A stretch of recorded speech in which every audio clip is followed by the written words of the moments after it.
Education system में बस एक एजुकेशन और सिस्टम की कमी है। आज हम लोग ताज होटल में बैठ के ये डिसाइड कर रहे हैं कि सरकारी स्कूल में एजुकेशन कैसे अच्छा होगा। ये वैसा ही है जैसे फ्लाइट के बिजनेस क्लास में बैठ के आप डिसाइड कीजिए कि ट्रेन की जनरल डिब्बा कैसे ठीक होगा। इंडिया का एजुकेशन सिस्टम बिल्कुल बेकार हो चुका है। क्या आप ये स्कैम फ्यूचर जनरेशन के साथ होने देना चाहते हैं? हर साल इंडिया में करोड़ों बच्चे एक सक्सेसफुल फ्यूचर के सपने के साथ स्कूल से निकलते हैं, लेकिन कुछ ही सालों में उनमें से बहुत सारे एक ऐसी रेस का हिस्सा बन जाते हैं जहां डेस्टिनेशन से ज्यादा इंपॉर्टेंट केवल एक चीज है, वो है एग्जाम। और इसी रेस ने जन्म दिया है इंडिया की सबसे बड़ी पैरेलल इकोनॉमी को, द एग्जाम इकोनॉमी।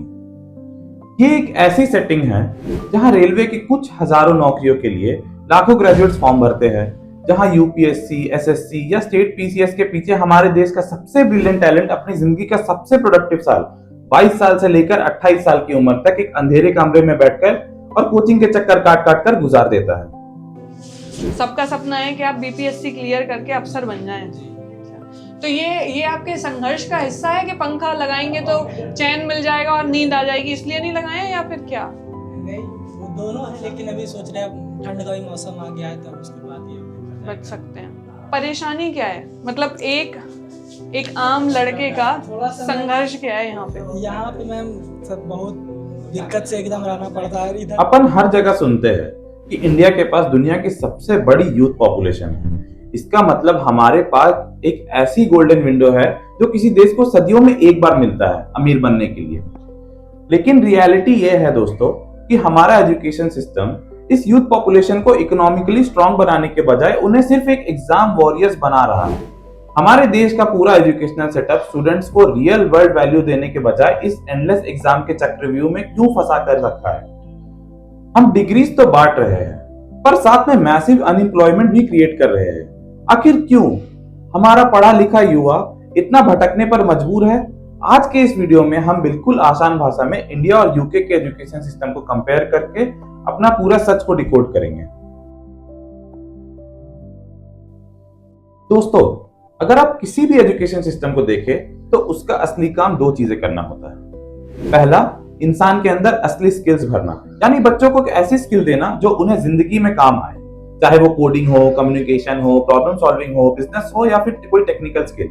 एजुकेशन का काम होता है इंसान को कैपेबल बनाना। और दूसरा है हर स्टूडेंट की स्ट्रेंथ और इंटरेस्ट को समझना ताकि वो अपने लिए सही करियर पाथ चूज कर सके।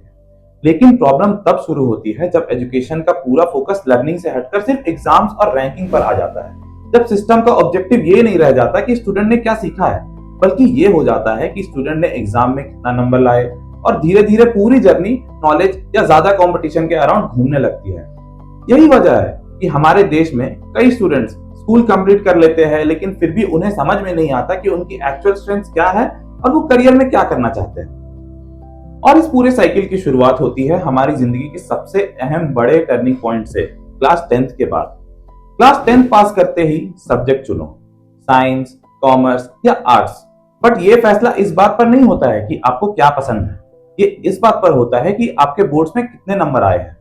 हम सबने अपने घरों में रिश्तेदारों से तो ये डायलॉग सुना ही होगा, साइंस ले लो बेटा, बाद में सारे ऑप्शंस खुले रहेंगे।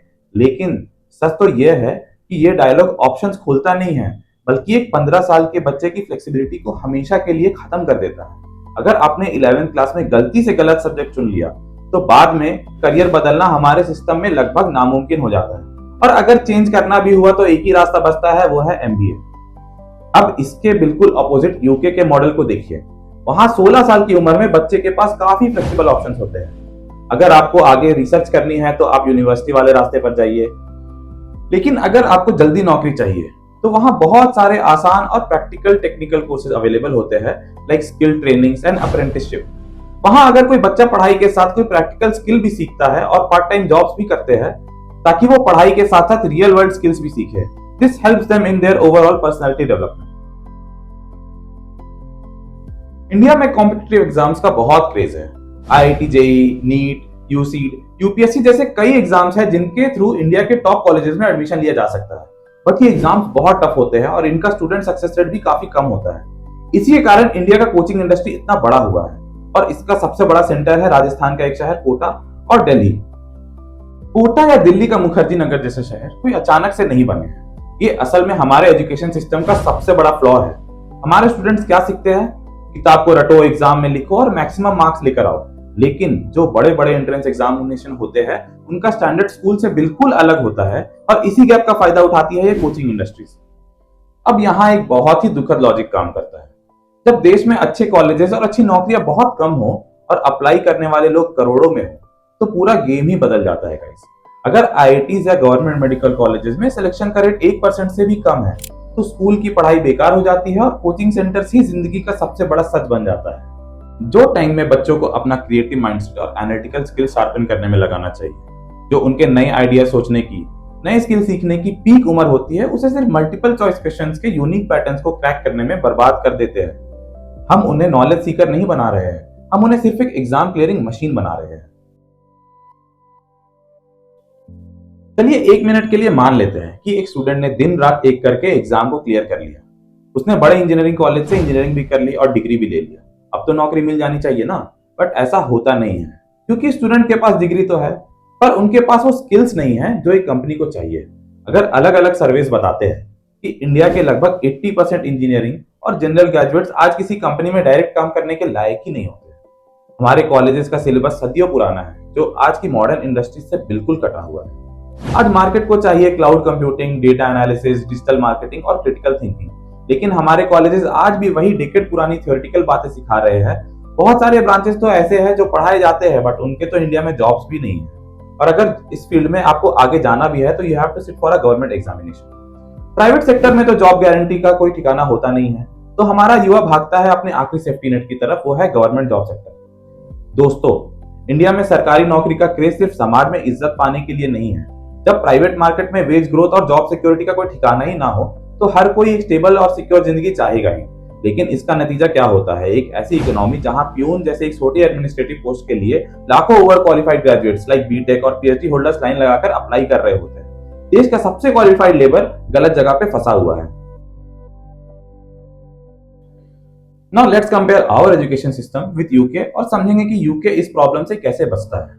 उन्होंने एक सिंपल बात बहुत पहले ही समझ ली थी, हर काम के लिए यूनिवर्सिटी की बड़ी डिग्री जरूरी नहीं होता है।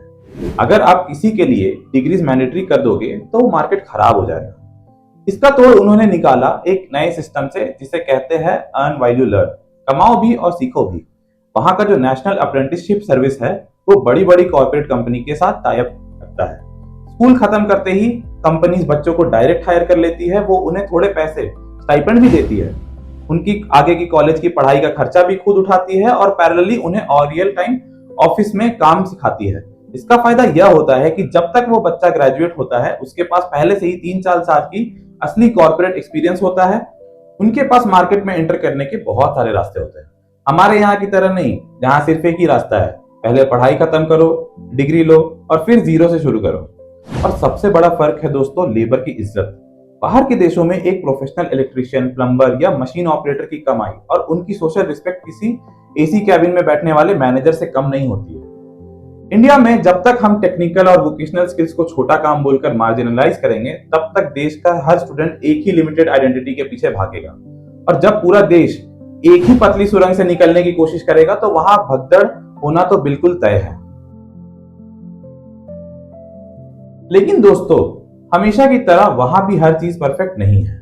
यूके के एजुकेशन सिस्टम में भी बहुत सारी कमियां हैं। वहां के स्टूडेंट्स पर लाखों का कर्जा हो जाता है और वहां भी जॉब मार्केट अब टाइट हो रहा है। उनकी पॉपुलेशन हमारी तरह 140 करोड़ नहीं है, इसलिए उनके मॉडल को डायरेक्ट कॉपी पेस्ट करेंगे तो वो हमारे यहाँ सक्सेसफुल नहीं होगा। हमें हमारे देश के हिसाब से ही लोकल सॉल्यूशंस निकालने होंगे। हालांकि हमारी नेशनल एजुकेशन पॉलिसी एनईपी में बहुत सारी अच्छी बातें पेपर पर लिखी है, लेकिन ग्राउंड लेवल पर बदलाव लाने के लिए हमें 3 बड़े कदम उठाने होंगे। पहला, डिग्रीज की अहमियत कम करनी होगी। नौकरी देते वक्त सर्टिफिकेट के बजाय सिर्फ स्किल्स को प्रेफरेंस मिलनी चाहिए। दूसरा, स्कूल्स को इंडस्ट्री से जोड़ना होगा। हाई स्कूल से ही बच्चों को लोकल बिजनेसेस में इंटर्नशिप और प्रैक्टिकल काम सीखने का मौका मिलना चाहिए। और तीसरा, रियल जॉब्स क्रिएट करनी होंगी। सबसे इंपॉर्टेंट बात, पढ़ाई चाहे जितनी भी अच्छी हो जाए, जब तक हमारी इकोनॉमी जेन्युइन प्रोडक्टिव जॉब्स पैदा नहीं करेगी तब तक कोई भी एजुकेशनल रिफॉर्म काम नहीं आएगा। दोस्तों, इंडिया की असली ताकत हमारे नंबर्स में नहीं है बल्कि हमारे यूथ के हुनर में है। अगर हमने उन्हें सिर्फ एग्जाम के इस प्रेशर कुकर में रखा तो हम जनरेशनली बहुत पीछे छूट जाएंगे। लेकिन अगर हम उन्हें सही सपोर्ट, अल्टरनेटिव करियर चॉइसेस और वैल्यू क्रिएशन का मौका दे तो यही यूथ पूरी दुनिया के लिए सबसे बड़ा ग्रोथ इंजन बन सकता है। आपको क्या लगता है, क्या आपका एजुकेशन सिस्टम आपको रियल वर्ल्ड के लिए प्रिपेयर कर रहा है? अपना प्रैक्टिकल एक्सपीरियंस मुझे कमेंट्स में जरूर बताएं। वीडियो पसंद आई हो तो लाइक करें, शेयर करें और सब्सक्राइब करें। मिलते हैं अगले वीडियो में। धन्यवाद।